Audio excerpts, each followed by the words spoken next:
Hi, I'm Nick. And I'm Mel. I grew up playing outside. And I grew up doing something meaningful, watching movies and TV. I never had cable, and we finally bought a VCR about the same time DVD players hit the market. Throughout our marriage, Mel has sadly missed many of my pop culture references and movie quotes. So it's time to catch up on all the films I missed. Hey, wifey. Hello. How you doing, girl? I'm great. Yeah? Yeah. I'm so glad to hear you're great. I am also great. Would you like to know why I am great? I want to know why. What's up? Come on. You don't know why I'm great. Oh my gosh. Is this the beginning of Halloween movie month? Is it not the fall season? He splays his arms to the heavens and looks to the skies. You're excited. I'm very excited. Why do I like fall? You love scary movies, horror movies. I do. Monster movies. That's true. Who doesn't? I mean, I like monster movies, but I have a scared limit for sure. I am well aware you are a scared cat. And have I steered you wrong? No. You've you've steered me to the edge of the cliff and you've dangled me over the cliff. You haven't dropped me off yet. I'm like Goose. Yet. That's a bad example. I am not like Goose. No. I'm like Maverick. I push it to the limit. And I go just to the edge until the hot air exhaust gets in my jets and I spin out of control and my co-pilot dies. Man. That got dark fast. That got really dark, but I guess it did get dark. It's that time. Do you know what we're watching tonight? Beware. I don't know. No? I don't know. Okay. Okay, if it's something scary. Uh-huh. There was one I was thinking of the other day that I was hoping. This is going to trip me out if you actually know. Because I'm pretty good. I cover my tracks pretty well. Ooh. Shoot. I don't remember which one I was thinking of. Okay. Okay, so do you want to give me a clue? Yeah, you would not expect the lead person in this film to be in a scary movie. Oh. Not that this is a scary movie. It totally is. No, it doesn't have to be a scary movie to be a Halloween-y fall movie to me. Just saying. So the person is it Judy Garland? No, it is not Judy Garland. She's in one of the most horrific movies ever.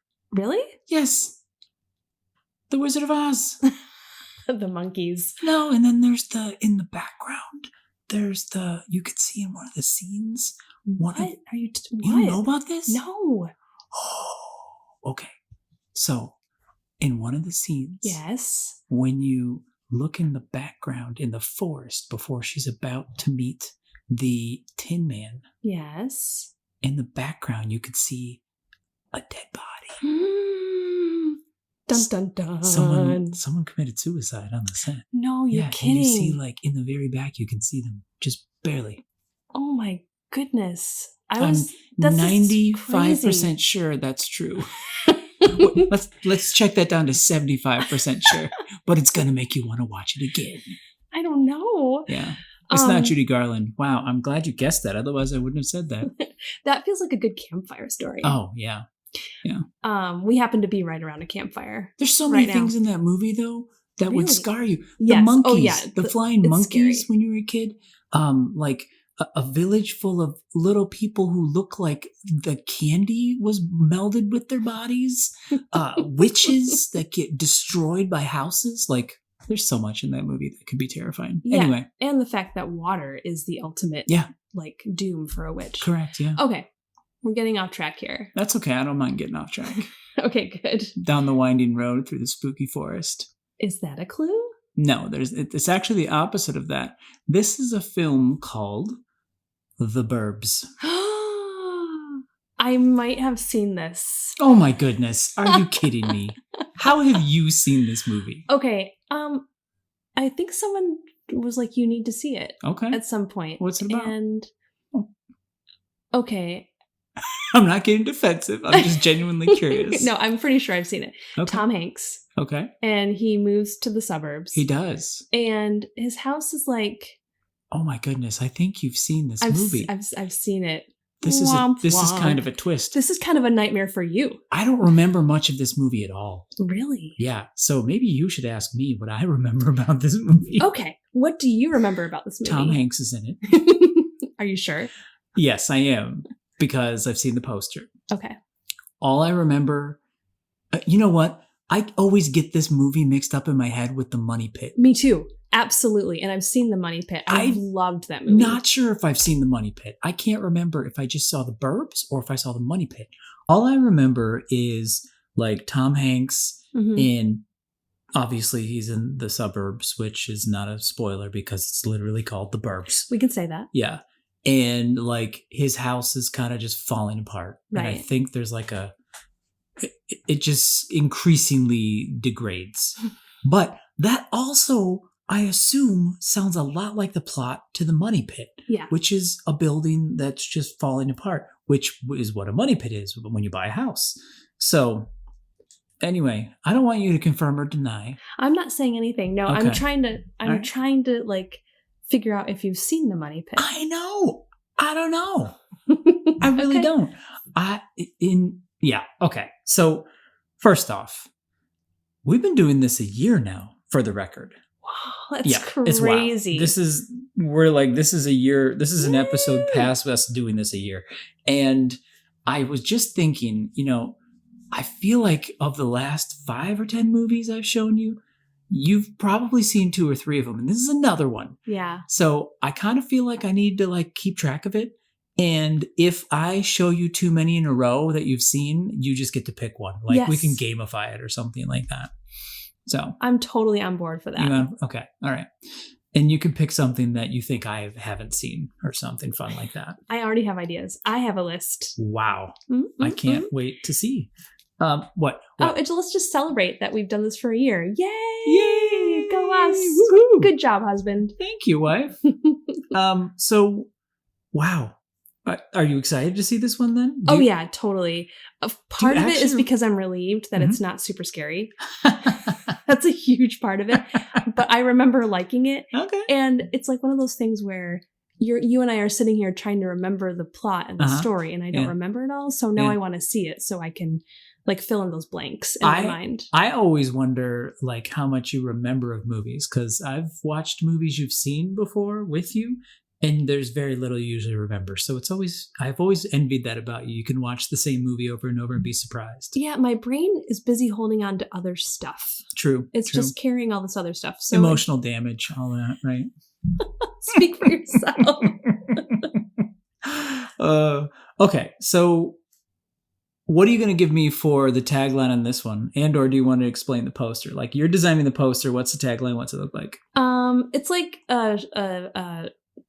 a silhouette of a house, and it's kind of like that blue lighting from behind. Okay. That very fall outside lighting. Okay. And then maybe a silhouette of Tom Hanks and standing in the doorway that's swung open, and he just looks defeated. Okay. And it's kind of like Suburbs, the Burbs, they fight back or something. Oh, okay. Yeah. Now, is that your design or what you think it actually looks like? No, that's just mine. Okay. That's how I frame the movie in my mind. Interesting. Okay.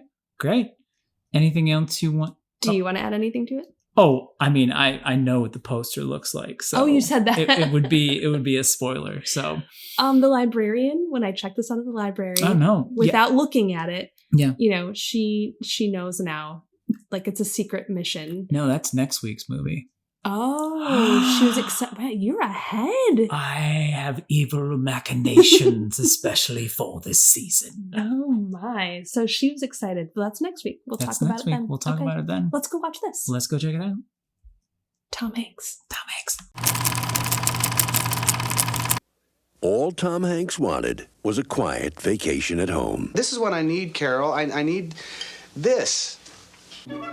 Welcome to Mayfield Place. A typical street in the Burbs. Morning, Walter!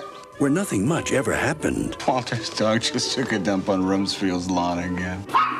Until the Klopeks moved in. Klopeks? Klopeks. Klopek. No one goes in, no one comes out. Neighbors from hell. It was a nice place to live. He said he thinks the Klopeks are evil incarnate. Well, you're much too smart to fall for that, aren't you, honey? But now... Carol! You wouldn't want to visit there. Ray. This is Walter. No! The Burbs. I'm going over the fence, and I'm not coming back till I find a dead body. Ray, do you want him to take your family, kidnap them, tear their livers out, and make some kind of satanic pate? We found Walter! We got a real problem. I hit the gas line, I'd run! God, I love this street. Tom Hanks. I think we are overreacting. No. The Burbs. It's one hell of a neighborhood. Hey, honey, I think we should move. So that was That was the money not pit. the money pit. No, it wasn't. But now we know which one is which. And knowing is half the battle. Yes, indeed. G.I. Joe. In case, for those who don't know, that it's half the battle. So were you disappointed that it wasn't Money Pit? Or did you remember was your memory jogged with all of the Burbs? I don't know if you've ever had one of those moments where like, you're like, oh, I totally know that restaurant or that shop or whatever. And then you get to the shop and then you're there and you're actually like shopping and you're going through the stuff. You're like, this is not the place that I was remembering at all. And you're like, but what about this thing that I really liked in that shop? You're like, no, I am not here. This is confirmation. I know. That's how I felt when we watched this. We were watching, I was like, where's the part where the center of the house is going to fall in? And then I was like, wait a minute, nothing's happening to his house in this movie. Spoilers. It's happening at the creepy house. Right. And yeah, so I just had these slow realizations sprinkled in there, and it just kept cementing, this is not the money pit. I feel that way when I go to do an Amazon return Mm-hmm. and I show them the QR code and they're like, oh, you want the other store. I'm in like it's UPS, a Target one and versus, okay. and I should have gone to FedEx. I feel that way a lot, embarrassingly.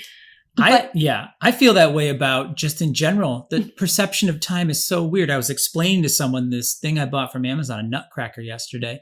And literally I was like, I've had this thing for 5 years and it's amazing. And I looked it up and I bought it in January. It was maybe a year and a half ago or something. Yeah. Time is funny. You like that? I'm just thinking of how much we love the nutcrackers. We really love the nutcracker. It does feel like it's been doesn't it? I mean, it was January of 2022. So technically, that's almost 2 years-ish. It's a year and a half. But I was like, I've had this thing a long time. And let me tell you. Yeah. Why are we talking about this? Because this is our podcast and we can do what we want to. And this is our hood.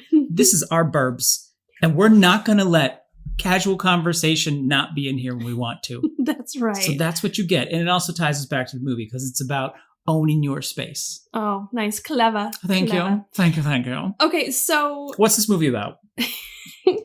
This movie, when we were talking about it before and we were like, oh, is it the money pit? And I was saying, no, it's in the Burbs. And there's like, I don't know if something was happening to his house, but I kept thinking during our preamble, thinking, who's the bad guy? What's the scary factor? Like, who's the antagonist? Yeah. And now I remember as soon as the movie started, I was like, oh, right, it's the neighbors. So Tom Hanks lives in this like cul-de-sac in a suburb. We think it's the Midwest somewhere, like Wisconsin or Minnesota. We couldn't tell based on the Zoom. Oh, well, that makes sense because it was filmed on the Universal backlot, where like all the other... It's the every space. Yeah, the every street. Golden Back Girls, to the Future 2. Exactly. Desperate Housewives. Desperate Housewives. Oh, I think we actually saw that when we were on tour with one of the things once. Anyway. Leave It to Beaver. Yes. The Munsters. Okay, yes, I'm done. Yes. Anyway, so... Wow. It's in this... they're in a suburb. They're like... His neighbors are all a little kooky and... they're kooky, mysterious and spooky.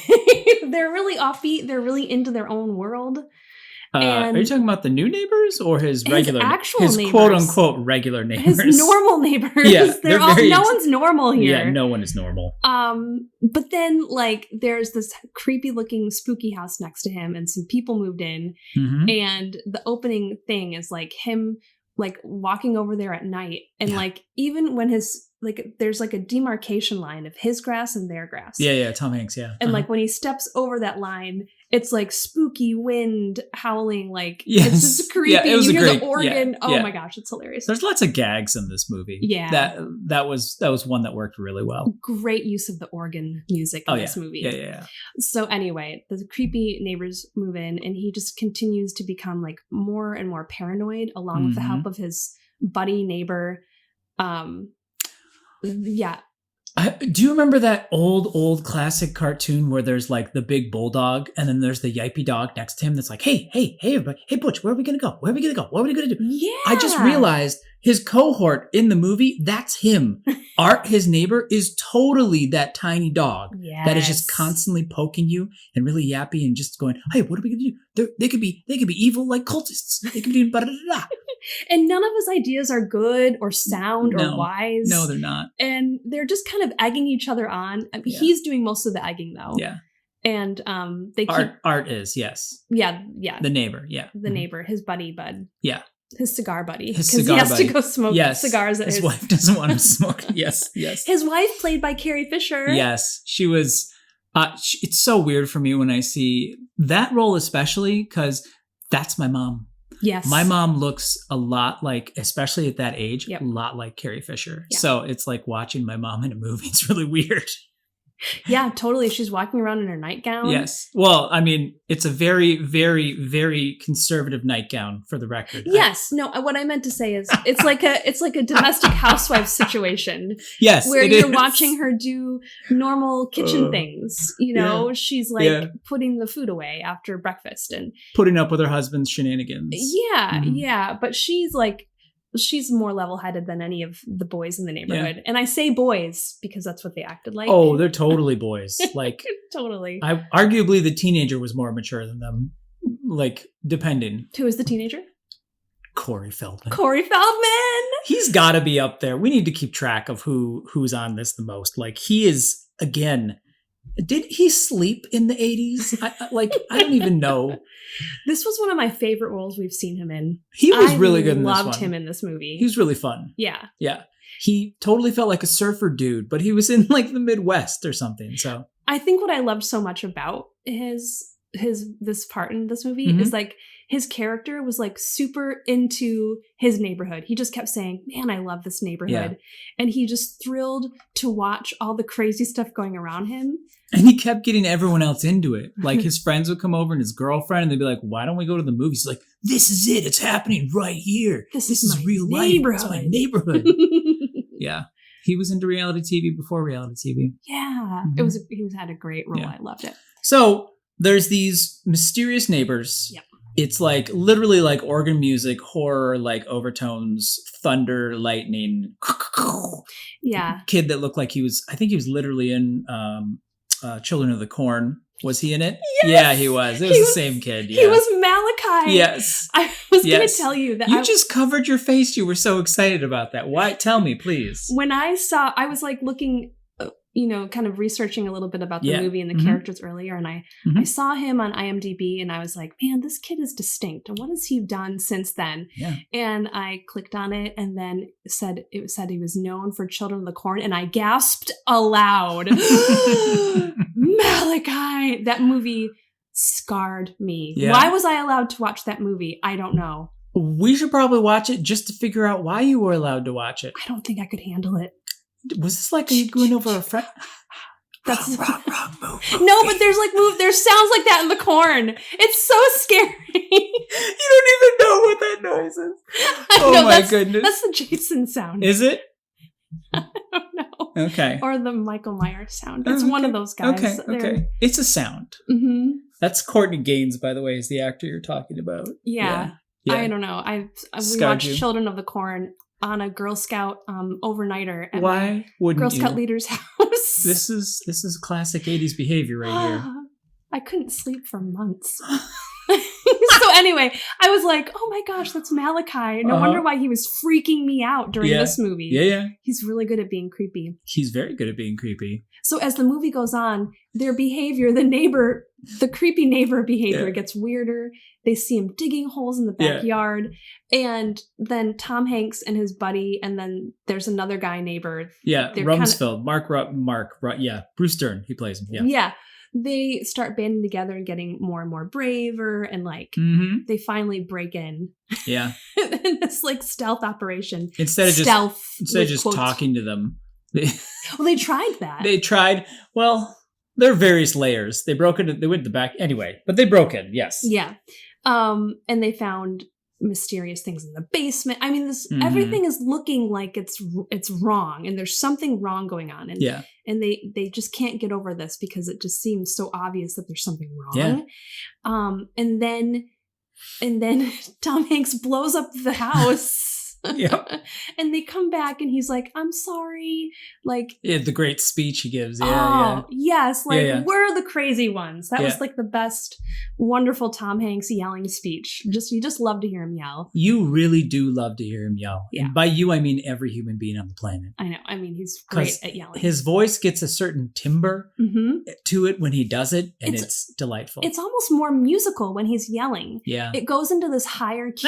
Yeah. Sorry about that. I can't help it. That came out of nowhere. It came out of nowhere. I was trying to hear it in my head, and it came out. Sorry. You're trying to jump scare I'm trying to jump scare anyone who's listening. It's true. For the record, this movie's not scary at all. No. Like zero scares. It's zany, spooky. I mean, it's literally billed as a comedy, but I mean, it's a spoof. It's like an homage to horror films. Also, like coupled with, the suburbs, as a result of World War II, the suburbs like sprung up, right? Here we go with the history angle. Go on, there we Professor. go. And then, but I mean, like the effects of it though, like anything you do, like any big shift in the way things function with humans, right? It takes a while till stuff starts to creep through. And like, so you like by the time you're in the 80s, you've had like a full generation of people who've grown up in the burbs versus, the first ones who moved there and it was very idyllic, etc. So like that's what you're seeing. You're seeing the first people in this movie like who kind of grew up in that bubble, the burb bubble. And so it's cool. Like I like that angle of the movie. It's like poking at that a bit and how you're kind of in this bubble's a good word for it. Like it's not reality. It's like this weird hyper reality and not the messiness of like say life in a city and where you're forced to be around other people, instead of just often a very partitioned spot. So, but also you are forced to be around other people because your neighbors, you don't get to pick your neighbors. True. And you're so close that they can see you watering your lawn, doing all your yard work. They can see if you're painting your house or what if you're shoving a huge plastic bag into your garbage bin at night, which we've been known to do. That's true. I know. That. Yeah. Yeah. So anyway, there was no organ music though, to my recollection. But the Burbs, I'm going back to this though. The Burbs is like a sweet spot though. When you're in a city, a big city, a lot of times everybody's anonymous because you bump into them and have to interact on a certain level. And you get your regulars. You remember this when we lived in a city. You just had regular people you would see and you give them names in your head. That's my neighborhood celebrities. I love them. Neighborhood celebrities, yes. But the Burbs are a little different though, because it's not like the country where everybody's far away and you don't have to deal with anybody. You're like, you have the same people you have to engage with and you start to get to know them beyond just the celebrity, the neighborhood celebrity. So yeah. Where you grew up, like, do you think that was a suburb sort of situation? I would say some of my neighborhoods, yes. The one that no. The one that is like, it's all older people. Like it was it was like condos. So like when I lived in those with my family, it was like, we were the youngest people there, So like, it's not like I was hanging out with 60-year-olds. It's not Cocoon. If it were Cocoon, I would have, for the record. But no. Yeah. But other neighborhoods I had totally like, you had that like social and you noticed it more and, younger families and things. Mm-hmm. I was going to start laughing because where I grew up, our only neighbors were my grandma. And then the other side, a nice, sweet little old lady who let us sneak into her barn. So there you go. Yeah. It makes me feel like I'm from out in the wilderness. You kind of were. Okay. So back to the movie though. Yes. Do you want to know a little bit of the behind the scenes stuff? I do. I feel like, I think we covered the plot. I'm making sure. Sometimes we get in the weeds. That's good enough. Yeah, we're good. Okay. There's scary people. It's not a scary movie though. I wanted to reiterate that. It's not scary. Right. Okay. It's an homage. It's a comedy homage to the horror genre, I think. Okay. Which is why I selected it for this week's movie. I'm so glad you selected it for You're welcome. the spooky week. Mm-hmm. Spooky month. Yeah, spooky month. I was like, don't you short sell me. Okay, so do you know who the director is? The director, I could look right now, but I'm not going to because I don't remember. He directed another movie that we've watched for this podcast. Okay. That is also kind of like a horror. I think did we watch it? Oh, no, we watched it as a Christmas movie. But The Nightmare Before Christmas? No. Wait. No.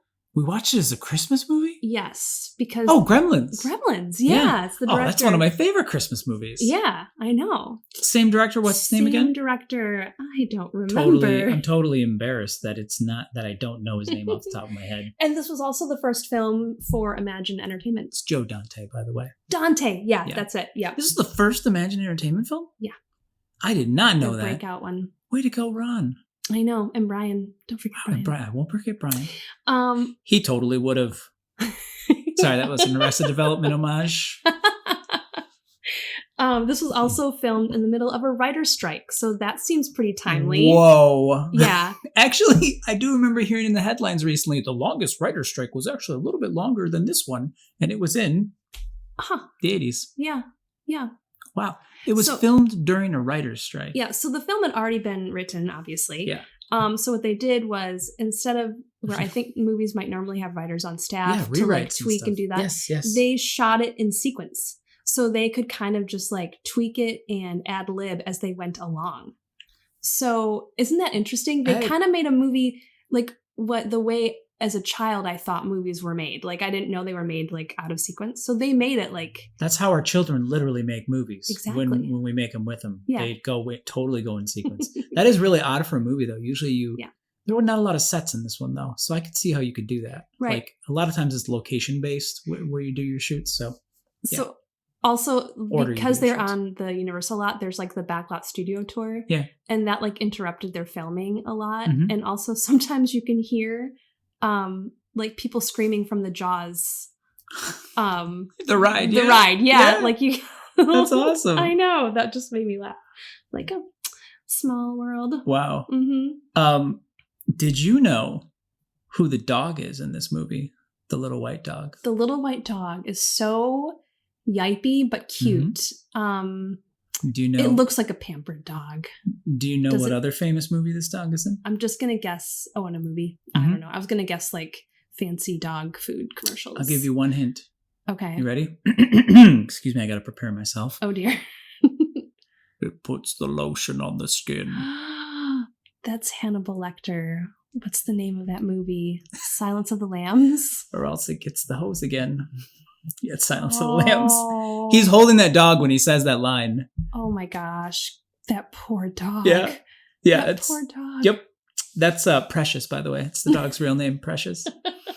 Oh no, it played Precious in that. It's yeah. Anyway, it's Queenie, I think is the dog's name. That's a great name. I know. Man. Wow. That dog is a legacy. I hope it's still alive. It's tiny. It might be. It could be 40 years old. Okay, you think that. Okay, I will. That dog did a great job, though. The order agree. The order you're talking about, though, that they shot the film, that makes a lot of sense with some of the things. Like we were watching it, we were going, why are they responding like this? That seems like way too much. The one where they find the femur and then they scream, you heard it in the trailer. Like that felt totally like, that was like a level higher of cheese. That was probably the cheesiest moment in the movie, I would say. Absolutely. In my opinion. Yeah. Yeah, that was very campy. Yeah, so I wonder if, I don't know, the director was there, but I wonder if the writers would have been like, yeah, that's not exactly what I meant when I wrote it that way. I wonder. Yeah, I wonder. Gosh, do I have any other behind the scenes things? Well, I watched this like alternative ending. So while they were filming this, Tom Hanks had just finished Big. And it was released while they were filming, and he was rocketed to superstar status. Yeah. He was on the Rolling Stone cover, and that happened while they were filming this. Okay. And as soon as they had meant for his character to die at the hands of the neighbor. Oh. So as soon as they cast Tom Hanks, they were like, "Oh no, we can't kill Tom Hanks." Oh, it would have been such a better movie if they killed him. Really? Yes. Really? It would have been so unexpected. That's true. But it would have been suddenly like sinister and dark at the end, where it was it was lightly sinister. Yeah, I know. Like that's fair. A skipping sinister. Anyway, so that would have been a very 70s movie, by the way, instead of 80s. Yes. 80s are like, the world's too dark. We got to be happy at the end, no matter what you go through. In the 70s, we're like, the world is dark and we will be dark throughout it. Yes. So you will never escape the doom in the 70s. You won't. So then there's another alternative ending that was filmed that I watched where like Tom Hanks is in the ambulance and the creepy little guy has the needle and the friends like open up the doors and see him and they stop him and save him instead of like the whole fight that happens outside. Okay. But the funniest thing, I'm telling you this for a reason. So the funniest thing is like they're arresting the little guy and Tom Hanks is like, why did you move here? Yeah. And they're pulling him away and he's like, the same reasons you did. Like convenient grocery shopping with ample free parking. And he's like shouting this as they're putting him into the police car. That's Henry Gibson. He is so great in any of the movies I've seen him in. He's just that quiet, subdued. He's just got a great presence about him. And the roles he's one of those actors where like, if you have a particular role, you'd throw that to him and he would just nail it. Like this is the kind of role he's just amazing at. He was really good. That's really funny, though. I know. Did you know that you spoke about a lot of the improvisation, like the gurney scene where Tom Hanks picks up the gurney and like throws it in there and puts himself in? Yeah. That wasn't written. He just improvised that. That's amazing. Yeah. I love it. They had a lot of fun on the set. You can tell. I know. You totally could. Like so much like Tom Hanks too. I don't know if this is because he became a superstar or not, but like he like had so much fun that he bought everybody sunglasses and he left like a personal thank you note to everyone on the cast and crew. Like stand-up person. Stand-up guy. He can't help it. So what were some of your favorite parts?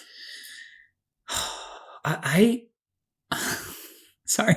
The weirdest ones is like the neighbor Bruce Dern, the military guy, like him sitting on the roof with the sniper rifle eating animal crackers. Like that just is ridiculous.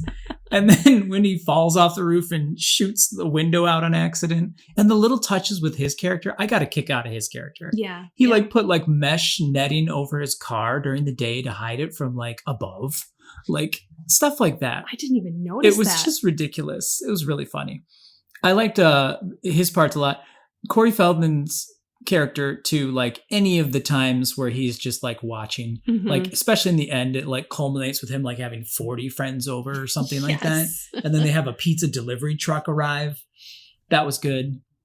The dream sequence they handled really well.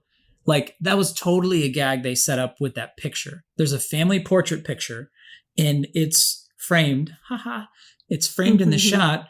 And you can look and you see Tom Hanks and Carrie Fisher are like a Y. Like there's gap between them in this family portrait. And the son is in front of, I think, Tom Hanks. And you're like, when you're watching it as a user, you're like, he's a user. As a viewer, you're thinking like, oh, that's weird. Why is there this? And then the moment you're like, why is there this? The chainsaw comes through it and cuts it in half. It's not scary. It's surprising and unexpected and fun. And you realize you're in a dream sequence and all that. But it was just really tastefully put together. Like the way they connect those dots. It was really cool. It was a really nice setup. I really enjoyed that part too. What about you? Anything to do with Corey Feldman's character was great. But I also loved, there's a part where early on where his neighbor, the one who's like the yippy dog egging him on. Yeah. What is his name in the movie? I think Art. It's Art. He Art shouts, he's like, Artie has a gun. And like, he's like, oh yeah, he's trying to shoot a crow or something. He's trying to get a crow. Yeah. Yeah. He just runs through their house with a gun. And then all while this is happening, like Carrie Fisher is just like, okay. And calm, cool, collected. But I love the fact that like Tom Hanks has been he's trying to take a vacation through all of this. Oh yeah. That's and hilarious. That you see like their relationship. It's not like goody-goody. Like he's kind of snipey sometimes. And she's like, I'm just going to go away for the night to the lake without you. Yeah. And it just feels more like real. It totally felt very, yeah. But my favorite part is when Tom Hanks is alone in the ambulance at the end. And you're like, what's going to happen? And then that's the twist that he was right. He was right the whole time. The neighbor is trying to kill people. Yeah. And evil. They were just wrong about who they had killed. Yeah. Yeah. Yeah, exactly. So I love that part. It was everything about it. The whole thing is so loaded. It's so on the nose with like just horror tropes. You know, the Malachi character, I'm calling him Malachi because that's how you identify with him. The young Klopek. The young Klopek. He was literally like dressed like what, European? He was wearing like capris with high socks and like funny hats. I don't even know if that's European. I don't even know. Husband. I think it's just weird. First off, I'm talking like European, like period piece, like 1800s. Okay. That's what I'm talking about. So I could have just said 1800s, but I'm literally thinking of like, because of the organ music and even like one of the brothers, they were like, where are you from? Slovakia? And I don't even remember what his answer was. Anyway, they're evoking like the vampire vibe going on. Oh, you're going to the vampire trope. Okay. They were going for that. Totally going for that. Or the Frankenstein, like the doctor that's, that's German. But anyway. Especially with the lightning hitting the house, like the lightning rod on the top of the house. Yeah. It was totally the mad scientist thing going on. Absolutely. So did you have any other favorite parts or were you good?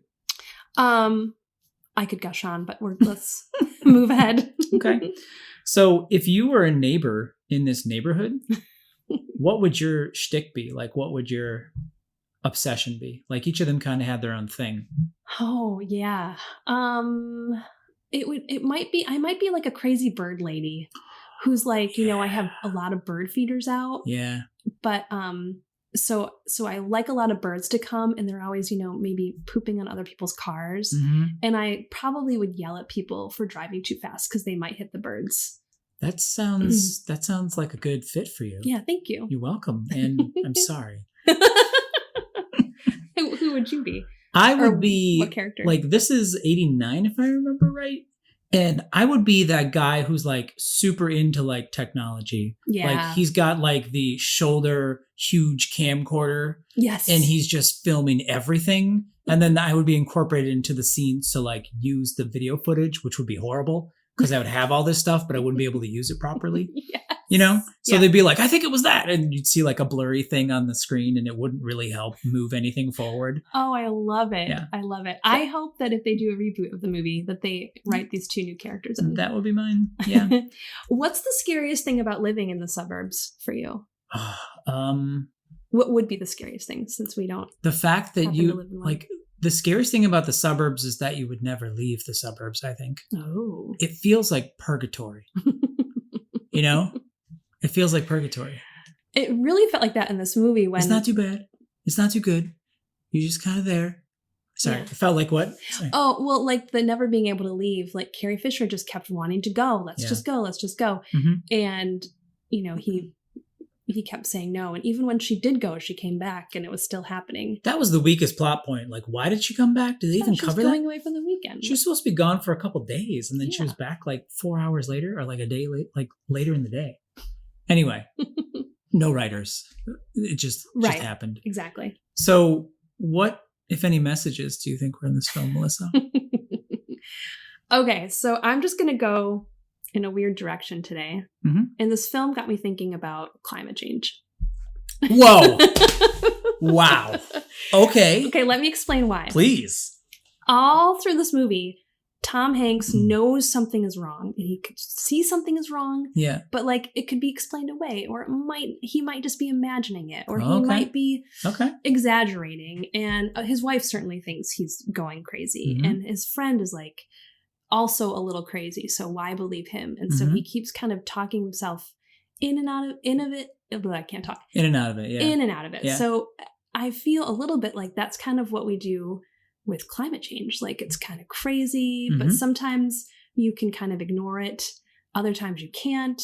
And it's this big looming thing right next to your house. Yeah. And so that's where my mind went. Does that make sense? It makes total sense. So you think the message of this film is don't ignore the signs? There you go. That's a succinct way of putting it. Okay. What about you? Well, first off, on what you just said, that's just how I think some problems are so big or just so outlandish to what your normal life is. The human brain has trouble processing it. In this instance, in the movie, it was like, there's no way there's murderers next to me. Come on, that's crazy. Like, why would that ever? And your brain has a hard time parsing that. It's used to like the patterns of everyday life. My message, I think the message of this movie is, don't do staycations. Do vacations. Get out of the house. Get out of the house. Get out. Get out. That's a great message. Thank you. Well, speaking of get out. Are you ready to get out of this? I'm ready to get out of this podcast. That's a wrap. That's a wrap.